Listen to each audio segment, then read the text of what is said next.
अरे भाई करकसा नारी और जुल्म बने गहरो करी दियो।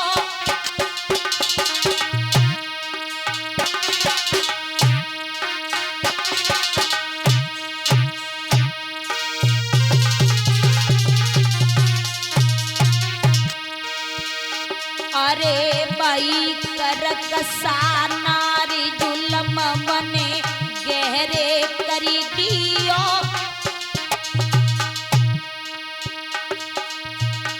और खुद नहीं खायो नारी ने अब तो गाय को खिलाई दियो। ए खुद नहीं खायो नारी ने भैया गाय को खिलाई दियो।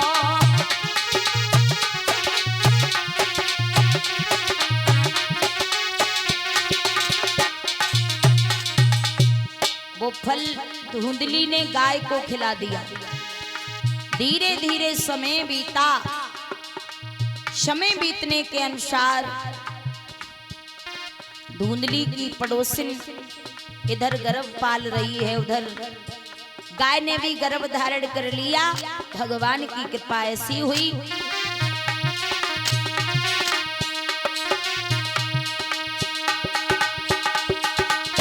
अरे के बेटा गैया ने जायो।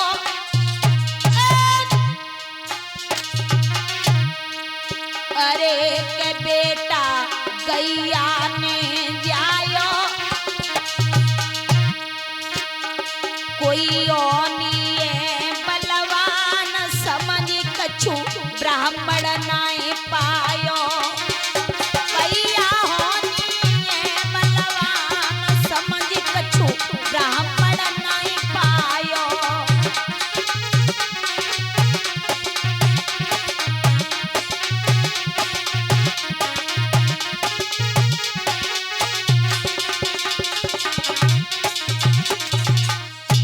महाराज समय आने पर गाय से एक पुत्र पैदा हुआ जिसके कान गाय के समान, बाकी शरीर मनुष्य का। और धुंधली की पड़ोसिन ने एक पुत्र पैदा किया, वो ला करके धुंधली को दे दिया। आपने ब्राह्मण को भनक भी नहीं पड़ी कानों में कि हमारी पत्नी ने हमारे साथ क्या कर दिया। अब हुआ ऐसा अरे नारी ने जौहर करी दिए। अरे करकसा ने जौहर करी दिए।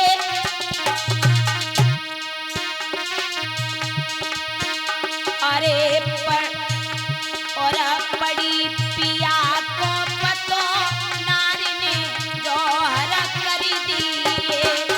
भैया पड़ी पिया को पतो नारी ने जौहर कर दिए।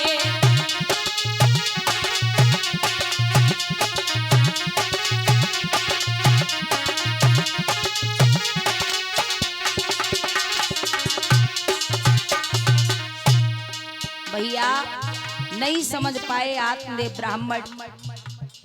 धुंधली की पड़ोसिन ने लाकर के वो बच्चा धुंधली को दे दिया। घर में एक नहीं दो दो पुत्र हुए। आत्मदेव बड़े खुश होने लगे। बारे परमात्मा, कहाँ वो समय था एक एक संतान को तड़प रहा था, लेकिन अब दो दो पुत्र हो गए हमारे घर में।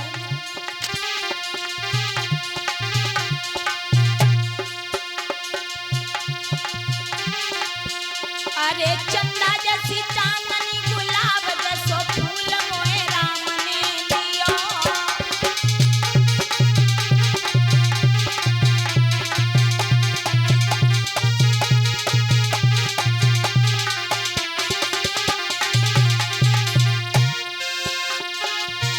ए राम ने दियो मोए राम ने दियो।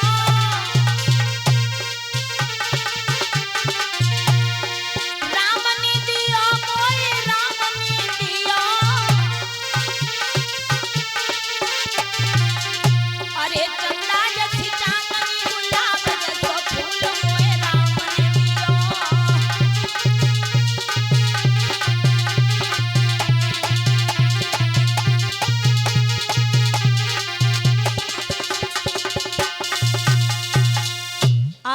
आत्मदेव बहुत खुश हुए। एक नहीं 4 2 पुत्र पैदा हुए हैं। महाराज अब तो दोनों पुत्रों का नामकरण करने की बारी आई। एक जो गाय से पुत्र पैदा हुआ उसका नाम आत्मदेव ने गोकर्ण रख दिया। अब धुंधली के पुत्र की बारी आई। धुंधली कहने लगी महाराज एक लला को नाम तुमने रख लिया, अब एक को मैं रखूंगी। हाँ, तुमने एक का नाम रख लिया। आत्मदेव कहने लगे मुझे रखने दो, मैं बड़े वेद मंत्रों का उच्चारण करके नाम रखूंगा। धुंधली कहने लगी नहीं महाराज, लड़ाई हो जाएगी तुम्हारी और मेरी। तुमने एक को नाम धर लियो, अब एक को मोकू रख लेने दो। धुंधली ने अपनी हट करके और जैसा स्वयं नाम था धुंधली वैसा ही अपने पुत्र का नाम रख दिया धुंधकारी। दोनों का नामकरण हुआ। महाराज धीरे धीरे वो दोनों पुत्र बड़े होने लगे, पलने लगे। आत्मदेव ब्राह्मण बड़े खुशी खुशी दोनों का लालन पालन कर रहे हैं।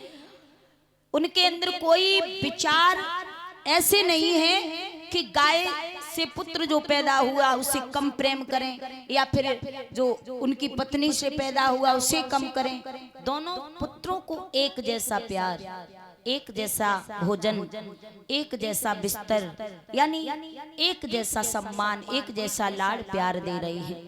लेकिन धीरे धीरे दोनों पुत्र बड़े होते जा रहे हैं। बड़े होने के साथ साथ दोनों को विचार अलग अलग बदलते जा रहे हैं। गोकर्ण सुबह से संध्या तक पूजन में समय बिताने लगे, लेकिन खलनीच धुंधकारी वैश्याओं के घर जाने लगे। गोकर्ण सुबह को बैठ के संध्या तक भगवान का भजन करते और धुंधकारी वैश्याओं की संगत करने लगा, जुआ खेलने लगा, शराब पीने लगा, अनेक अत्याचार पर अत्याचार करने लगा। जब आत्मदेव ब्राह्मण ने ये सब देखा ना तो बड़ा दुखी हुए। नारद की कही हुई बातें याद आ गई कि नारद ने मुझे ठीक समझाया था कि महाराज कर्मों का फल स्वयं भुगतना पड़ता है, संतान से कभी सुख प्राप्त नहीं होता। वही आज दिन याद आ गया। महाराज आत्मदेव ब्राह्मण बहुत दुखी हो गए। क्यों? क्योंकि एक बाबा ने मुझे समझाया था कि संतान में सुख नहीं है, घर परिवार में सुख नहीं है। अगर सच्चा सुख है तो केवल भगवान के भजन में सुख है।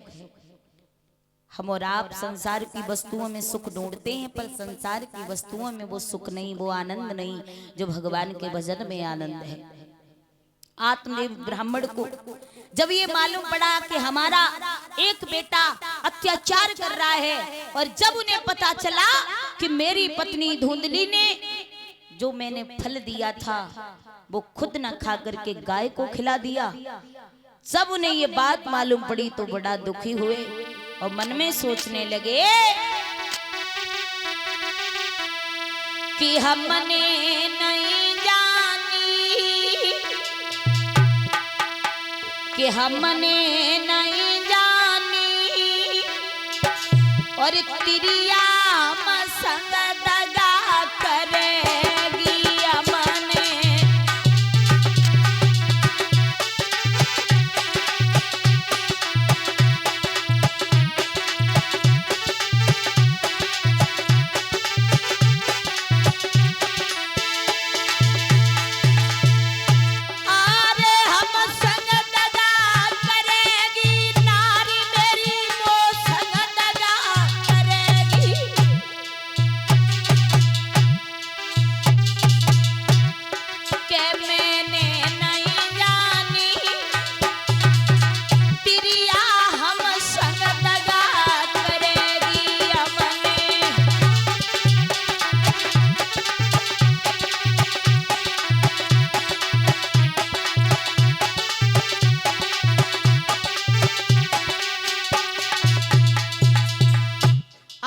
ब्राह्मण बड़े दुखी हो गए। मेरी पत्नी ने मेरे साथ में बहुत बड़ा धोखा किया, जो हमने फल दिया गाय को खिला दिया। अब सोच रहे हैं, मैं सोच रहा था कि संतान से सुख मिलेगा, पर मैं अब समझ गया। क्या समझ गया? कि कोई तन दुखी कोई मन दुखी, कोई धनव न रहत उदास, थोड़े थोड़े सब दुखी, सुखी राम के दास। मैं समझ गया कि दुनिया में सुख नहीं है, सुख है तो भगवान के भजन में है। अब मैं सब कुछ छोड़ करके भगवान का वन में बैठ करके भजन करूंगा। आत्मदेव ब्राह्मण अपने बेटा गोकर्ण के पास गए, बोले बेटा तुम हमें बताओ हम क्या करें, हमारी आत्मा को शांति नहीं मिल पा रही है, घर में चैन नहीं है। गोकर्ण ने कहा पिताजी इस घर में चैन देख रहे हो तुम, अगर तुम चैन देखना चाहते हो, चैन पाना चाहते हो ना, तो घर को परिवार को छोड़ो, ये बुरे जंजाल हैं, और जाके भगवान का भजन करो। अपने बेटा गोकर्ण की बात मान के आत्मदेव ब्राह्मण सदा सदा के लिए वन में भगवान का भजन करने चले गए। बोलिए गोविंद भगवान की जय। अब इससे आगे की कथा जो बाकी बची है कल सुनेंगे। और ध्यान दें, आज कथा का पहला दिवस है, पहले दिवस की रात्रि वेला है, तो सभी लोग आज के बाद 6 दिन रह जाएंगे, 6 दिन 6 रात्रि।